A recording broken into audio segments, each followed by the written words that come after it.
السلام علیکم. میرا سوال یہ ہے کہ جو ابھی آپ نے بولے کہ خبر پرست بولے، تو کئی لوگ جاتے ہیں کہ درگاہوں پر جا کر وہاں پر وسیلہ لے کر مانگتے ہیں، تو یہ وسیلہ لینے سے یا توحید پر کچھ افیکٹ پڑتا اپنے اسلام میں؟ جی شارٹ میں جواب دیتا ہوں اس کا. بھائی نے سوال کیا جو خبروں پر جاتے ہیں، خبروں پر جا کر وسیلہ لیتے ہیں، وسیلہ لے کر جو ہے دعائیں مانگتے ہیں. ٹھیک ہے، وسیلے کا اسلام میں جو ہے بہت ہی الگ تعارف ہے. قرآن میں اللہ سبحانہ تعالیٰ نے وسیلے کا ذکر کیا، مگر وہ وسیلہ وہ نہیں ہے. جنرل سینس میں سمجھ جائیے. اب عقیدہ کیا ہے کہ جس سے میں مانگ رہا، ان کا ایکسپلینیشن یہی ہے کہ بھائی میں ان سے نہیں مانگ رہا ہوں، ان کو وسیلہ بنا رہا ہوں، وسیلہ بنا رہا ہوں. تو میرے بیان میں کیا بولا میں؟ کفار مکہ اللہ کو اللہ مان رہے، مان کے ساتھ میں کیا بول رہے؟ لات منات عزا نیلا علیہا کو کیا بنائے بولے؟ وسیلہ. تو اللہ نے ان کے عقیدے کو قبول کیا یا صحابہ کے عقیدے کو قبول کیا؟ اللہ سبحانہ تعالیٰ نے قرآن مجید میں سورہ بقرہ سورہ نمبر 2 کی آیت نمبر 9 میں کہا وَمِنَ النَّاسِ مَن يَقُولُ آمَنَّا بِاللَّهِ وَبِالْيَوْمِ الْآخِرِ وَمَا هُمْ بِمُؤْمِنِينَ. اے نبی اکرم صلی اللہ علیہ وسلم، ان میں سے کچھ لوگ ہیں جو کہتے ہیں اللہ اور آخرت پر ایمان لائے ہیں مگر ایمان والے نہیں ہیں. آپ اور میں اللہ پر آخرت پر ایمان لائے مگر اس آیت کی بنیاد پر ہم ایمان والے نہیں ہیں کیا؟ ہے. کیوں ہے؟ کیونکہ ہم اللہ اور آخرت پر اسی طریقے سے ایمان لائے جس طریقے سے نبی اور صحابہ نے ایمان لایا تھا. یہ فارمولا ہے. فارمولا کیا ہے؟ کفار مکہ بھی اللہ ہی بول رہے ہیں، کفار مکہ بھی طواف کر رہے ہیں، کفار مکہ بھی نماز پڑھ رہے ہیں، وہاں منافقین بھی نماز پڑھ رہے ہیں. تو اللہ نے کہا ان کی نماز قبول نہیں، ان کا طواف قبول نہیں، ان کا اللہ پکارنا قبول نہیں، کیونکہ طریقہ نبی کا نہیں ہے. پر ہمارے جو کچھ بھائی ہے ایسا بولتے کہ پولیس والے اب اللہ ہے. فار ایگزامپل سمجھ گیا. تو عقیدہ کس کا طریقہ کس کا ہونا چاہیے؟ اللہ کا اور نبی اکرم صلی اللہ علیہ وسلم کا طریقہ ہونا چاہیے. اگر نائلہ لات منات عزا کا قبول نہیں ہے. اب چند لوگوں کی مثال ہے. ارے بھائی چیف منسٹر سے ملنا ہے، ڈائریکٹ جاتے تم؟ نہیں. کس سے جانا؟ پی اے سے جانا. پی اے کو بھی اپوائنٹمنٹ لینا پڑتا وہاں پر. تو یہاں پر اللہ تعالیٰ فرما رہے کہ شارک سے زیادہ قریب ہے اپنے. جواب دے لیتے پوچھتے کہ کچھ معلوم ہے نا پورا بتا رہا ہوں معلوم ہے نا جواب. ہمارے بھائی لوگ ایسا بولتے ہیں. تو وہی ہے. تو مطلب یہ ہے ان کی مثال ہے بھائی. ان کی مثال یہ ہے کہ سی ایم کے پاس جانا تو کیسا جانا، بولے کھٹاری مثال دیتے ہو. کھٹاری ایک دم بھنگس بکواس ہے وہ. ہم پوچھتے سی ایم آپ کو فون کرا، آپ کا نام کیا ہے؟ میرا نام ذیشان. ہیلو ذیشان، کہاں ہے؟ خیریت ہو ذیشان؟ کل 2 بجے میں میٹنگ کر رہا ہوں لاک ڈاؤن کے واسطے، آپ آ جاؤ بول کے آپ کو فون کرا سمجھو. پھر پی اے کے پاس جاتے؟ نہیں ڈائریکٹ ملنا پڑتا. ارے ہوگا نا جی. اللہ تعالیٰ قرآن میں فرمائے کہ مجھے پکارو میں تم کو ڈائریکٹ جواب دوں گا. بولے بندہ بولتا نہیں میں وسیلہ لیتا ہوں، تو اللہ بولیں گا نہیں میں جو فارمولا دیا وہی فارمولا. اور یہاں تک بھی ہے کہ مطلب کہ لوگ کہتے ہیں کہ اب ہم گناہ گار ہے. فار ایگزامپل بہت سارے گناہ کر لیے، شرک و بدعت، زنا میں، اس میں یا انٹرسٹ کھانے میں، سود کھانے میں، تو اللہ ہماری نہیں سن رہا، تو ہم اس وجہ سے ولی کنے جا کے ان کے وسیلے سے مانگ رہے. تو یہ کس حد تک قبول ہے؟ جی یہ سب جتنے بھی فارمولیز ہیں نا، یہ سب خیاسی فارمولیز ہیں. میں گناہ گار ہوں، میں بدکار ہوں، میں جو ہے زنا کار ہوں، میں جو ہے شراب پیتا ہوں، یہ سب میرے خیاس ہے. اللہ نے وہاں یہ نہیں کہا کہ نیک بندے اللہ کے پاس ڈائریکٹ چل کے، تو پھر کیا فائدہ جی؟ خالی اللہ تعالیٰ نیک بندوں کو بلایا کیا اس آیت میں؟ تم مجھے پکارو میں تمہیں جواب دوں گا، تو صرف نیکوں کے لیے ہے وہ؟ یہ ہر کسی کے لیے ہے. اور اللہ کے پاس پلٹ کر وہی شخص زیادہ جانا چاہیے جو خطا کار ہے. فارمولا یہ ہے. یہ جو خیاس ہے کہ سی ایم کے پاس جانا ہے تو پی اے سے ملنا، بولیں گے اللہ تعالیٰ ڈائریکٹ بولے ذیشان کو جو ہے سی ایم ڈائریکٹ فون کر کے بلایا تو ذیشان پی اے کے پاس نہیں جاتے.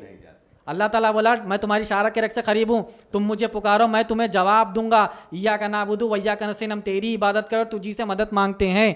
یہ مدد جا کے دھاگے باندھنا، دھاگے پر ایمان رکھنا، ان سے پوچھنا، سجدہ صرف اللہ کے لیے ہے. اللہ کے نبی نے کہا کہ اگر سجدے کا اجازت اگر میں دیتا تو بیویوں کو کہتا کہ اپنے شوہروں کے سامنے سجدہ کرو، اور وہ سجدہ جو ہے عبادت کا نہیں ہوتا، احترام کا ہوتا. تو احترام کے سجدے کی بھی اجازت نہیں ہے.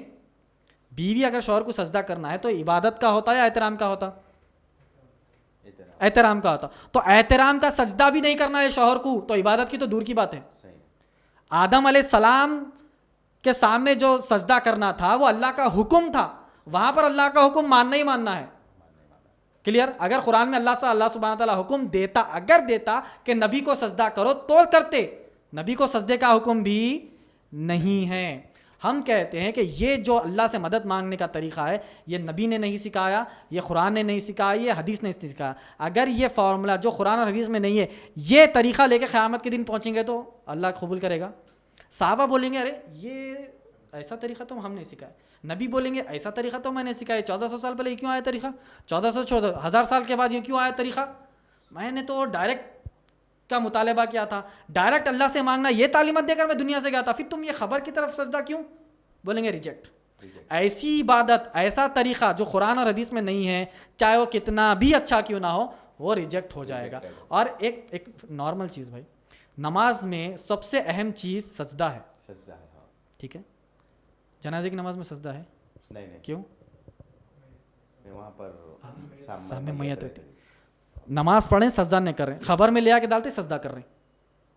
ارے بولیں گے کہ ہم اب نماز میں تو سجدہ نہیں ہے, نماز میں سجدہ اس لیے نہیں ہے کیونکہ میت سامنے ہے, تصور بھی نہیں آنا ہے کہ میت کو سجدہ کرے, اس لیے سجدہ نہیں ہے. خبر میں لے آ کے ڈالتے ہیں, ولی بن جا رہے ہیں, اللہ کے قریبی ہو جا رہے ہیں, اللہ کے ولی بن جا رہے ہیں, ان کو جا کے سجدہ کر رہے ہیں. ہم بولیں گے نہیں.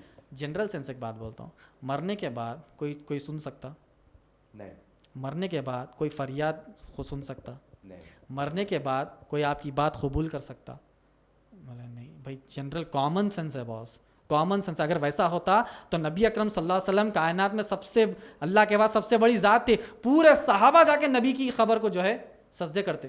کوئی ایک واقعہ ہے؟ نہیں ہے, کوئی واقعہ نہیں ہے. نبی کی خبر پر جا کر کوئی صحابی نے سجدہ نہیں کیا. لیکن یہ فارمولا نہیں ہے. خبر میں ایک انسان جب چلے جاتا ہے تو ختم. اچھا یہ بھی فارمولا ہے کہ خبر میں زندہ ہے.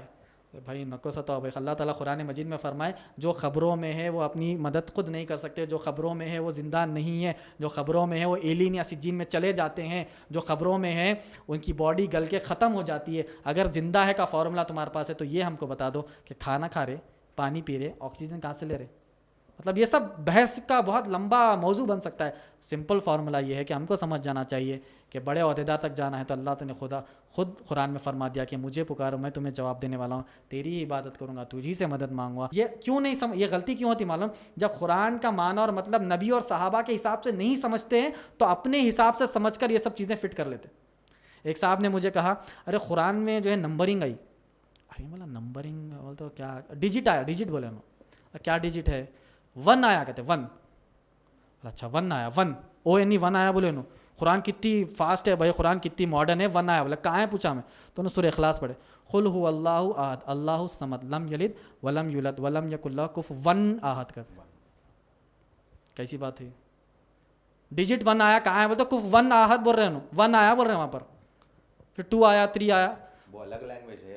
تو مطلب لوگوں کا ذہن ایسا ہے, قرآن کو قرآن کے حساب سے سمجھنا ہے, قرآن کو جو ہے نبی اور صحابہ کے عمل سے ان کی سمجھ سے ہی سمجھنا ہے. منہج, فہم, عمل, میتھڈالوجی, انڈرسٹینڈنگ اینڈ پریکٹس, یہ سب نبی اور صحابہ سے رہا تو ہی پاس ہے. ایک مثال دے کر ختم کرتا ہوں. یونیورسٹی میں پڑھ رہے ہیں, اس کا سلیبس, یونیورسٹی میں پڑھ رہے ہیں اس کا سلیبس ہے, 5 سبجیکٹ کا سلیبس ہے. میں بولتا ہوں نہیں, سیم سبجیکٹ دوسری یونیورسٹی کے ہے, میں اس کا وہ دوسری یونیورسٹی کے سبجیکٹس پڑھ کے میں ایگزام لکھتا ہوں. بولیں گے نہیں بھائی, جو ہم سلیبس دیے, ہم جو چیپٹرز دیے وہ پڑھ, دوسرا پڑھیں گا تو فیل ہو جائیں گا, چاہے وہ کتنا بھی اچھا ہے تو اس کے اندر. ہم بولیں گے ہماری یونیورسٹی میں نہیں چلتا. تو اللہ کی یونیورسٹی میں اللہ نے قرآن دیا, اللہ نے حدیث دی. اگر اس کو چھوڑ کر آپ بابا ولی یا پھر پیر فقیر ایسی چیزیں کریں گے, قرآن حدیث کا منہج اور فہم چھوڑیں گے, تو قیامت کے دن قبول نہیں ہوگا, کوئی بھی قیاس قبول نہیں ہوگا. اللہ نے جو بتایا قرآن میں, نبی نے جو اس کا ایکسپلینیشن دیا, وہی قیامت کے دن قبول ہونے والا ہے. یہ فائنل ہے. جزاک اللہ خیر. وآخر دعوانا ان الحمد للہ رب العالمین.